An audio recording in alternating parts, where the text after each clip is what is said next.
রাজশাহী জেলায় 15 থেকে 20টি কোরবানির পশুর হাট বসেছে অস্থায়ীভাবে। এর মধ্যে রাজশাহীর বানেশ্বর হাটে আমরা আছি। মূলত এই বানেশ্বর হাটে প্রায় 2000 কোরবানির পশু উঠেছে আজকে। এর মধ্যে কিন্তু আমরা বড় গরুর চেয়ে ছোট ও মাঝারি গরুর চাহিদা সবচেয়ে বেশি দেখছি ক্রেতাদের কাছে। এবার বড় গরুগুলোর দামও অনেক বেশি চাওয়া হচ্ছে, যে কারণে আসলে বড় গরু কিনতে গিয়ে তাদের হিমশিম খেতে হচ্ছে। হাটে আসা সবচেয়ে বড় গরু এটি। হাটের ভেতরে যাওয়ার চেষ্টা করছেন, গরুটি অনেকটা ক্ষিপ্ত হয়ে আছেন।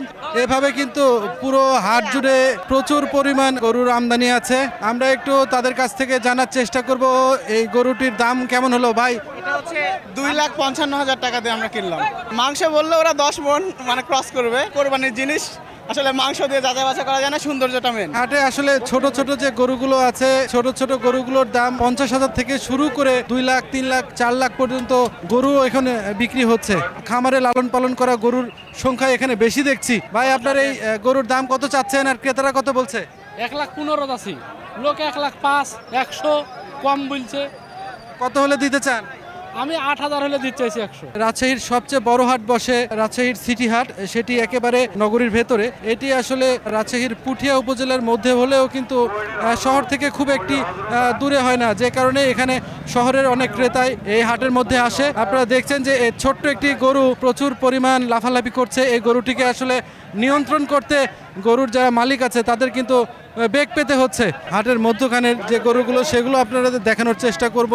3 মনের যে গরুগুলো সেগুলো বিক্রি হচ্ছে 1,05,000 থেকে 1,10,000 টাকায়। ক্রেতারা বলছেন এই গরুগুলোর দাম আসলে 1 লাখ টাকার মধ্যে হলে তারা আসলে কিনে কিছুটা হলেও স্বস্তি পেতেন। তারপরেও যেহেতু কোরবানিতে গরু নিতেই হবে, কিছুটা বেশি হলেও আসলে সমন্বয় করে আসলে এই গরুগুলো কিনছেন।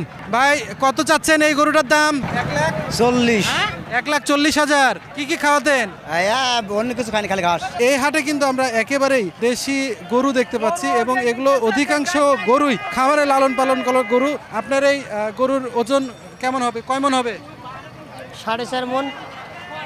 দাম কত চাচ্ছেন? দাম চাইছি 145। গরুর বাজার তো ভালো না। আপনারা বলছেন গরুর বাজার ভালো না, দাম পাচ্ছেন না। ক্রেতারা বলছে আপনারা বেশি চাচ্ছেন, তারা কিনতে পারছেন না। কোনটা ঠিক? এই গরুটার দিকে একবার ক্যামেরা ধরে দেখেন যে আসলে গরুর দামটা কি রং চাওয়া হচ্ছে নাকি। এত দাম চাচ্ছেন কেন? গরুটার আমার খরচ হয়েছে, মেলা টাকা খরচ হয়েছে। ক্রেতারা কত দাম বলছে? 1,20,000, কেউ 15,000। কত দামে কিনছিলেন আর এখন কত? 110 কিনা, 105 বলছে, 7 বলছে, তাহলে লস হচ্ছে না? কত হলে বিক্রি করবেন এটা? 15 হলে বেশি দিব, 10 হলেও বেশি দিব। আজকে তো বিক্রি করবেনই নাকি? আজ বিক্রি করবোই, কম এক বেশি করবোই। আমরা হাট ইজারাদারদের সঙ্গে কথা বলেছি, তারা বলছেন যে হাটে তাদের নিরাপত্তা বাহিনীর যারা সদস্য তারাও কাজ করছেন।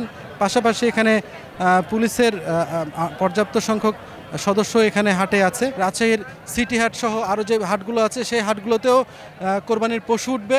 যারা এখনও কোরবানির পশু কিনতে পারেনি তারা বিভিন্ন হাট থেকে কোরবানির পশু সংগ্রহ করবেন। তো এই ছিল রাজশাহীর বানেশ্বর হাট থেকে আমার কাছে থাকা সর্বশেষ খবর। সাইফুর রহমান রকি, সময় সংবাদ, রাজশাহী।